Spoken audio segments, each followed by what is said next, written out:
I have got a slight problem. Sorry, let me rephrase that. I have a massive issue, but we'll get to that. First, let me give you an update. Have I bought a Case Maxxum 150? No. I have it on demo to try it on the plough. Is my 6465 fixed? Yes. It went off to be fixed first thing on Monday morning and I got it back on Wednesday evening. Fantastic service. I also managed to get my sprayer fixed. This was the little part which I lost. And my cows are still breaking out all of the time because it just will not stop raining.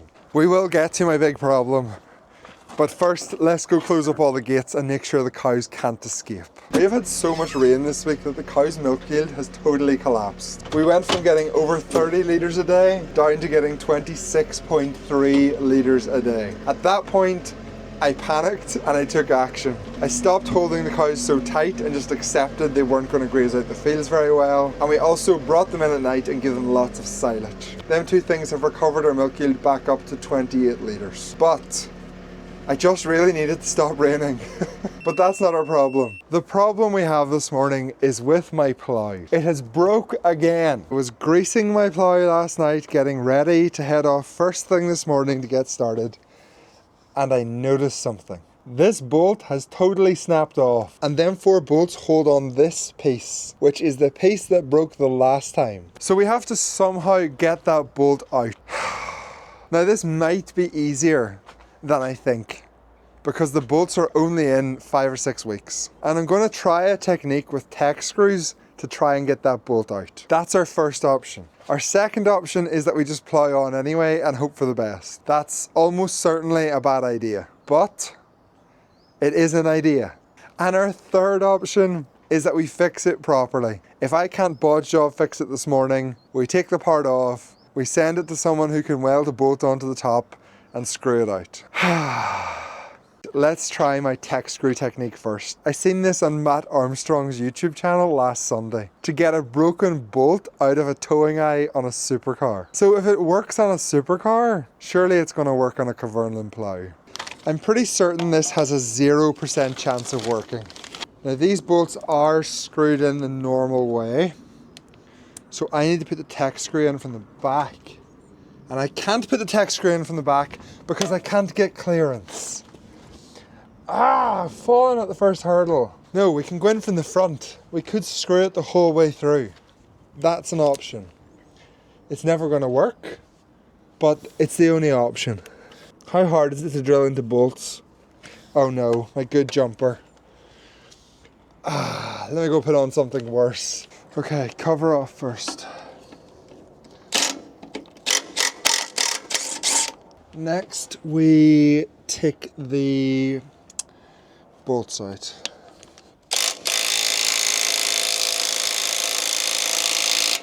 I'm going to let the pressure off that. I think it's a good idea. This job has already taken longer than I hoped, and I have made 0 progress. If you're used to watching Adrian from iFarm, We Farm, I apologise.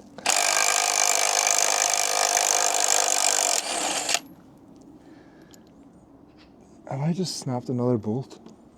No. There shouldn't be force on that, but there is. I've screwed something up here. Maybe I lift the plough up in the air. Them bolts should not be that hard to get out. I have clearly missed something. There we go. Now it's loose. Okay. Yes, much easier. This is meant to be a ploughing video of me using the Case Maxxum, but it has just turned into a mechanicking video. Now, how do I get this pin out? I'll need 2 hands. Oh, I'm so oily. Why did I not wear gloves? Come on, yes! Yes! Right. So that's our problem. And it actually turns. So I think I can get this out. I think I can get it out by hand. No way. It's getting a wee bit tight now. Let's go get some WD-40. Okay. It's actually working. No way. it's still getting tight now. I need like a hammer or something. Okay, this will work. Good job I drilled the hole so far off center. Ah, freak, it's not working. Come on. Ah, it's got tight again. Do I just bog a tech screw into it? Or vice grips, I've got enough to grip it. To be clear, I am so sorry that you've had to witness this today. But to be fair to me, I can write computer code better than almost anyone else. I am extremely good at electronics and I make pretty good videos. My point is, we can't all be good at everything. And mechanicking is definitely not my strong suit. Come on. So, next question. How do we prevent that from breaking again? So these are 8.8 bolts, and I know that number means strength, so I think I want some 10.1s. But they do need to be fairly short, but I'm sure that's a fairly standard bolt. So what I'm going to do is find out what size these are. No, I don't know how to measure a bolt. And then I'm going to phone some places around Oma and try and find someone who has high strength versions of these bolts. And then I'm also going to do away with this washer because I have a theory that this bolt might have caught and that might be why it snapped. One's here giving us his opinion of the Maxxum. What do you think of it? It's very nice, and one other thing I also like on her, there's a seat heater on it. A seat heater? Yeah. There's a heated seat in the 8S as well. You serious? I just never told you about that. Oh, of course. And everything's the same setup as the... It's very similar to the Case as well. Yeah. Yeah. No, I'm looking forward to driving it. The gearbox is unbelievable, but we'll get to that later in the video after I actually get to drive it for a couple of hours. I'm going to get some new bolts. I will see you after lunch to get the plough fixed, and then we're heading to plough the field. That actually wasn't that bad this morning. So maybe it actually was a little issue and not a giant problem. But I might have spoke too soon, because if that bolt broke after ploughing just 1 acre, I'm not sure it's going to manage to plough 8 acres. We got some high strength bolts. I got 2 different lengths, so let's see which is going to work. And I also have a theory as to how it broke, which matters for the length of bolts we're going to use. Can you see that little mark right there? That is where that bolt head hit, the one that snapped off. And that is the reason why I got the shorter ones. Because I'm going to get rid of the washer, which hopefully is going to keep the bolt head further in. So hopefully it won't snap off. That's my plan. That's the theory. Let's get it fitted and see if it works. Right, where do I even start? Get this thing. I wonder, do I need help with this? Where's Calvin? I don't think I need help. Right, that piece on. Next up, the pin. The more mechanicking I do, the worse this gets. Why is that so tight? Okay, I got a big hammer. That should move more. Give me a minute. Problem solved. I just needed to give it a proper whack with the hammer. So let's get it lined up. Now I know we're not fitting washers, which is going to mean they're not as strong. For all I know, the washers were never meant to be there in the first place. Maybe that was our original mistake. And I really don't think it's going to pull the heads off these 10.9 strength bolts. So I'm sort of taking a risk. But I don't see what else we do. If it was able to catch and snap one of them, it's probably going to be able to do all of them. So this is our best option. What the heck? Why does it not fit? What? No, it's a bigger bolt head. And I don't have a bigger socket. I need a 27. I don't have a 27 socket. Oh no. Right, please tell me I have a 27 socket. I have a different 27 socket. so we should still be okay. At least I also get to annoy people by using a chrome socket now. That's interesting, they're bigger heads, more likely to not break. This is looking like a good fix, to be honest. I'm impressed with myself.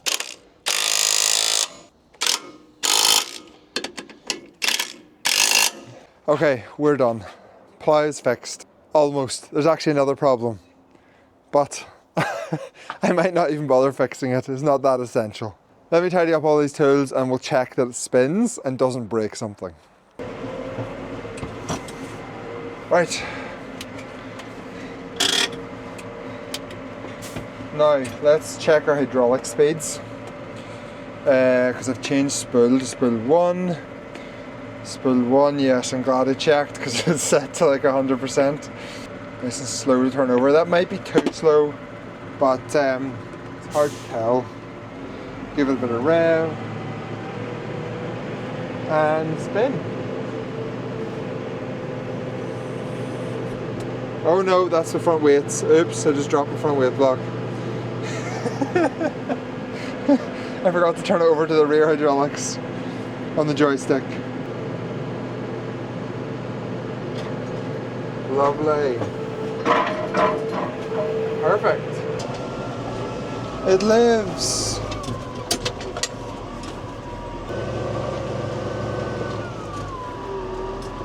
It is currently 10 to 12 and I have to go and meet my friend's wife at 1:30. I should probably reword that. I have a sports massage at 1:30. Ace Massage Clinic, she's very good. Which means that if I went and started ploughing now, I'd get nothing done until I'd have to leave. So instead, we're going to start spraying. I am hopefully going to get one load done before I have to head off for my massage. That sounds so weird. Trust me, it's worth it. I kept getting injured running. Sports massages have fixed that issue. And then after I come back, it'll probably be around 3 o'clock and I will go and finish the spraying, which will take me to roughly dinner time. I can head home and get some food and then I can head over and plough. And I can plough for as long as I want this evening uninterrupted. That's my new plan. Right, I need to get on with this. I'm going to bring the camera with me because we are going to spray the fields that we reseeded earlier this year. You might have watched that video. So I'm going to show you what stage the grass is at, how that all turned out. And then I'm going to see you later on this evening, probably this evening, possibly tomorrow morning, when we will actually get to some ploughing. Okay, sounds like a plan. Let's go.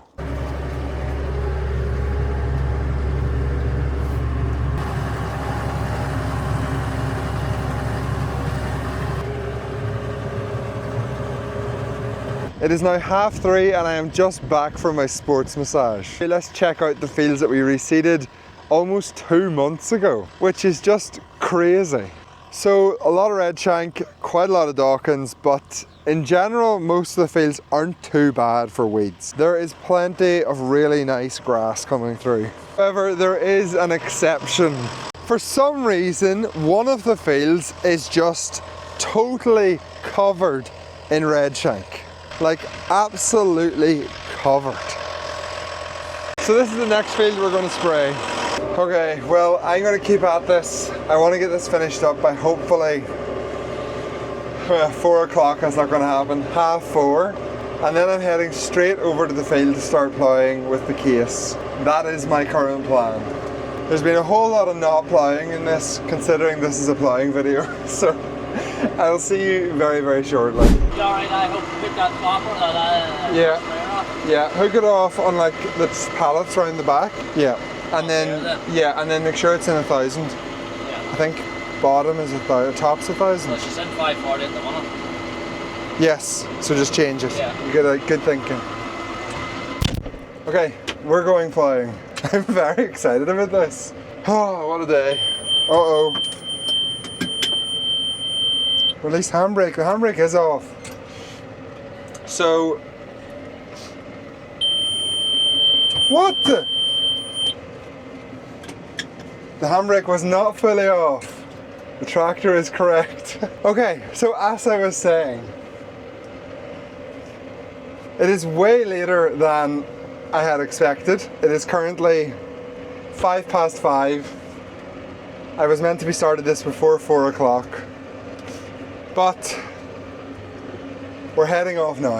And right away, some of the things in this tractor have already really impressed me. Really impressed me.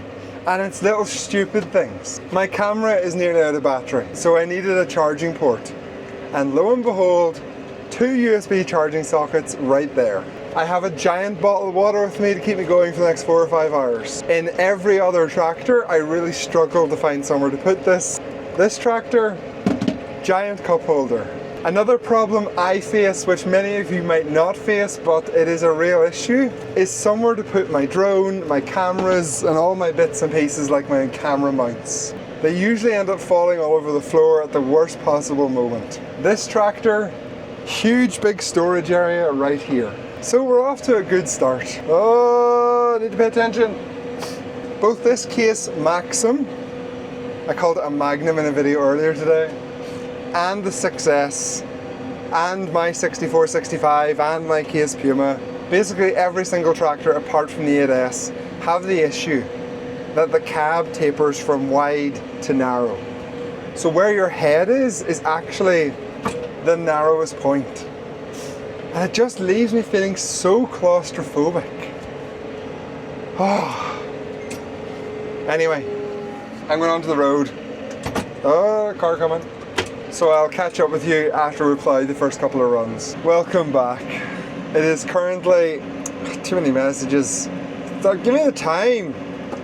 7:30. And I have a lot more to do. I have been fueled by a McDonald's and now I'm on to my giant Lucozade Sport. That's what I need to get me through this. Okay, let's keep going. It has not been easy for the last 2 hours. This field is kind of weird. It's not what I expected, to be honest. The soil structure is definitely not as crumbly as I had thought. It seems to be turning over very blocky, which I guess is a sign of just how compacted this ground was. But it is a lot drier than I expected. For those of you not in Northern Ireland, over the last 3 or 4 days, we have had a biblical amount of rain. I feel like I've already said that in this video, but we really have. And I was almost not going to attempt ploughing this tonight because I was worried it would still be too wet. But in reality, it is bone dry. Like, I'm not even leaving a tire print. And I am able to plough up the hill. And I really didn't expect that part. I'm pretty sure in the next few rows that's going to come to an end and I am going to have to switch to ploughing one direction. But whilst I can still make it up the hill, I decided I would turn my camera on and make sure you got to see it. Because I am very surprised that I'm able to do it. I am using my side shift quite a lot. It's just been really tricky to keep these lines straight with the hills. Another unexpected problem I've been having, but it's actually got a lot better than it was, is the amount of really big stones I've been hitting. Although now I've just said that, I actually think now I'm in the middle of the field, that issue has kind of stopped. But there is some monster stones along that hedge. Right, let's head up the hill, and then I'll turn my camera around and show you what it's turning over like. Maybe it doesn't look that steep in camera, but it is steep. For those of you who have been long-term fans, you may remember a John Deere putting a silage trailer not making it up this hill and leaving an absolute massive mess at second cut last year. And if you don't remember that, I could probably find the clip. If I do find the clip, I'll insert it now.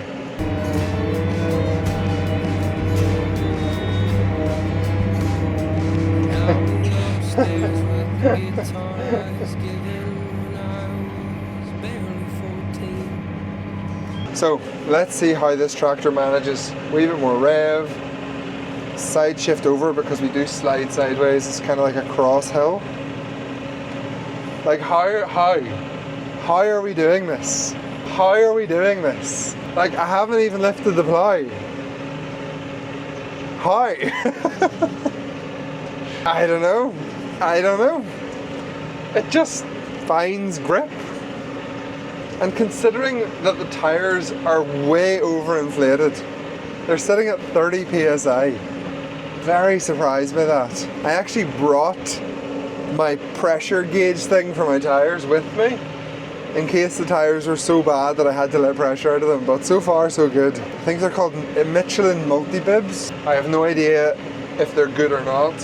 Obviously they're good, they're Michelins, but like how do they compare to Exobibs? I have no idea. Maybe they're just the narrower Exobibs. Very impressed, whatever they are. Actually can't believe I'm making up that hill. Can you imagine if I can plough this whole field and not have to plough it one direction? That would be incredible.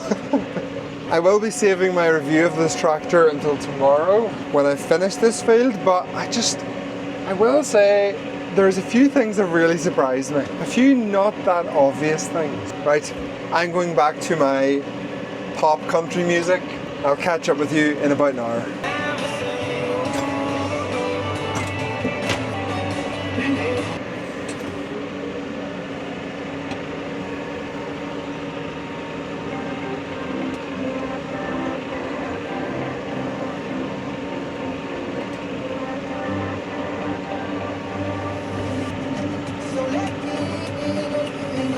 That's mad.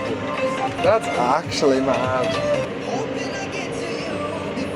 It is now 9 o'clock. I have been ploughing for 4 hours. But look how much I have got done. Unbelievable. I only have about 2 acres left to go, and I reckon I can probably get that finished in about 2 hours tomorrow morning. The field is turned over really, really nicely, and I honestly could not be happier with it. Absolutely perfect soil structure. It's gonna make an incredible field. It's honestly hard to believe that this was our wettest field on the farm. How was it so wet? Well, I know the answer to that. The water had nowhere to go. But now it does, because we put like 30,000 pound of drains in here.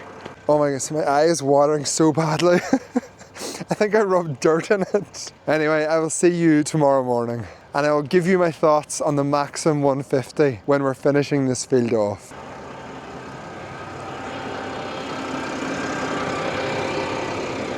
Welcome back to Friday morning. If you're wondering why I'm sitting down in my hunkers beside the tractor, it's obviously to get a thumbnail. I have been so happy with how this field has turned out. The soil structure is just so nice. Definitely suffering from years and years of compaction, super blocky, angular chunks of soil, but there is no reason that this shouldn't be a really dry field. And there is some lovely, lovely soil here. I cannot describe to you how satisfying the last 2 days have been. This field was our wettest field on the farm. If you don't believe me, this was June last year, and I have wanted to get this field ploughed and reseeded for well over a decade. And the reason why that was never done was because I needed to put the drains in. And I knew they were going to cost a lot of money. But I finally got the drains in earlier this year. I finally had the money to pay for that. And now we are finally getting it ploughed and reseeded. It's so satisfying. It's moments like this and jobs like this which make farming one of the best jobs in the world. It's a sense of satisfaction that so few other careers can offer. It's fantastic. Absolutely fantastic. Like I said last night, this is 6 acres of a 31 acre block, and the other 25 acres is in the other side of that hedge, and that is going to be reseeded at the end of this year, which will mean that next year this 31 acre block of ground is going to produce 4 cuts of silage rather than the 2 cuts of silage it has been producing for the last 70 odd years, which is how I'm going to finance all this. How I'm going to get my money back out of doing this job. Right, let's get back to ploughing. I'm going to get my drone up this morning. Now it's not raining and there's very little wind, and I will catch up with you later on whenever I'm almost finished and give you my thoughts on this Case Maxxum 150.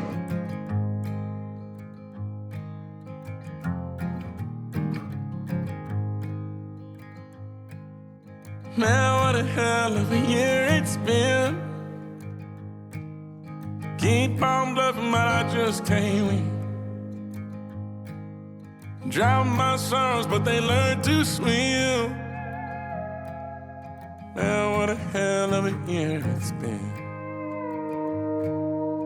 Head in a bottle, put my heart in a case. Yeah, it's getting harder to act my age. Play a sad song on a tiny violin for the man at the bar confessing his sins. I need some good news. Sitting here sipping on cold fruit. Nobody knows what I'm going through, but the devil will walk in my shoes. Wish someone told me living this life would be lonely. Trying to get away from the old me. Still stuck singing these blues. All I really need is a little good news. My goodness, what a day. Oh, that is the field finished. It took longer than I expected, but it also ploughed much nicer than I expected. Like, look at the end rows. They are the best end rows I have ever done by a country mile. I am really, really happy with how this turned out. Right, I'm already late for lunch, so I'll give you my thoughts on the Maxxum on the way home. In all likelihood, it will still be here next week, so I'll keep this review short and I can do a more in-depth review at some point in the future. It does just remind me of Tom Pemberton now. Like, if I see a new style case, it's all I can think of is Tom. First thing I'm going to say is that I can't compare this to the 6S. I done a TikTok live last night and that is what everyone was asking me, is which is better, the Case Maxxum or the Massey Ferguson 6S. And honestly, I can't remember I can't remember what the 6S was like to compare between the two. I can't remember the sense of power and how it compares to this. I can't remember how the cab felt. I can't remember how easy the controls were to use. So I'm just going to focus on the experience I have had last night and this morning. And overall, it has been very, very good. The highlight for me of this tractor is definitely the gearbox. I can say for certain that the Activate gearbox in this tractor is better than the gearbox in the 6S. I do remember that much.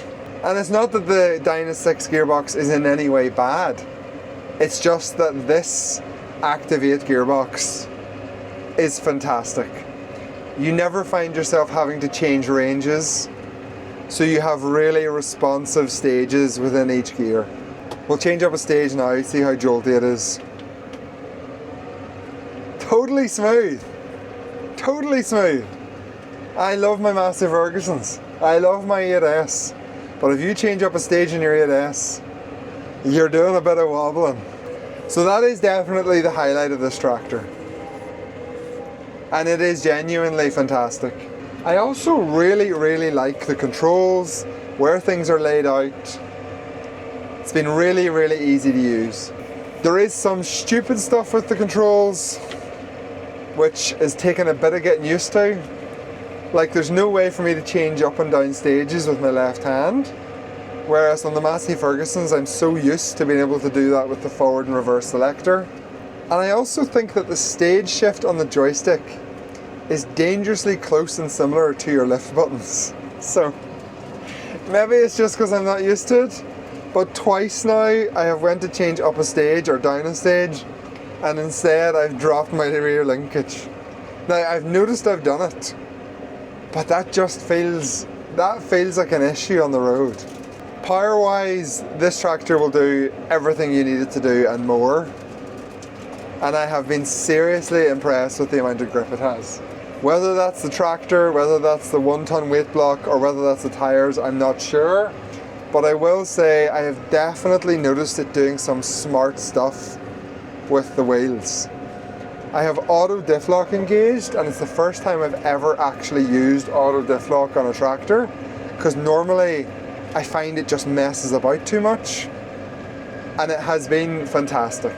And that's definitely another strong point of this tractor, is it comes really well featured. It has lots of things that make your life easy. Whether it's just this spec, I don't know, but It's definitely something I've realised. That's been an awful lot of positives. What are the negatives? Visibility is definitely worse than the 6S. That is without a shadow of a doubt. But to be fair, they have had to squeeze a 6-cylinder engine into a short wheelbase tractor, so that's probably to be expected. And the other negative is the cab. So the cab is fantastic in some ways. Like, you have so many drink holders, you have a little cool box in the front, you have so much storage compared to the Massey Ferguson and compared to any other tractors I own. And all of them things are actually brilliant and will make your experience of driving this much better. But I personally have the same issue with this tractor as I had with the 6S. The cab is just too small. It feels claustrophobic. Now, I get it, I'm 6'5", so this is not going to be an issue for all you short people out there. But for me, the seat needs to go back further. I feel like I'm sitting on top of the steering wheel. My neck hurts because I feel like I have to crouch down because otherwise I touch the roof. And the windows are so low that I have to crouch down to see out. And that ruins the driving experience. It genuinely does. And I get that's a me issue. That is not going to be an issue for 95% of people. And I had the same issue in the 6S. But it is a big problem for me. I cannot buy a tractor where I have to stoop down to see out of the windows. It's why big pump. It's why I drive my 8S all the time for everything. Because the level of comfort for me is just so much more. So I have plenty more thoughts, but I promise I'll keep this short, so let me summarise. Mechanically, feature-wise, this tractor is brilliant. So much grip, so much power, really, really good. But Case, you probably do need to update your cab. I think it's time. I feel like Case has really pushed the boat out on offering extra features and comforter life things like a big cup holder over here and lots of storage, because they've tried to compensate for sticking with the same design for so long. And it has worked really well. It has actually worked. But at some point you just have to bite the bullet and update the fundamental design. This cab is essentially the same as is on my Puma at home, which is a 15-year-old tractor. And for someone my size, I really want you to put a new cab in your tractors. And I think you have a new cab on your Optum line, a bigger cab. And I'm pretty sure now the Puma 260 comes with that cab. Potentially the entire Puma line might come with that cab for all I know. And I'm certain that eventually that bigger cab, that more modern cab, is going to make its way down to this tractor. And when it does, I would certainly strongly consider buying one. And if you're not a 6'5" giant like me, this cab would be perfectly fine for you. And I would definitely be happy to give this tractor my recommendation. Especially if you're buying it locally, because both my Case dealer and my Massey Ferguson dealer are fantastic. And at the end of the day, the dealer matters much more than whether you have 3 cup holders or 1 cup holder. Anyway, that's going to do us for this week. We will be back next week to get that field finished off and into grass seed, provided the weather plays ball. Thank you so much for watching. If you've enjoyed this week's video, please do consider subscribing. And if you have any comments, stick them down below. I'll see you next week. Oh, the gearbox is just... it's just so good. Like, it's actually so good. Oh, that experience of just driving back on the road. Flip, it is a good tractor.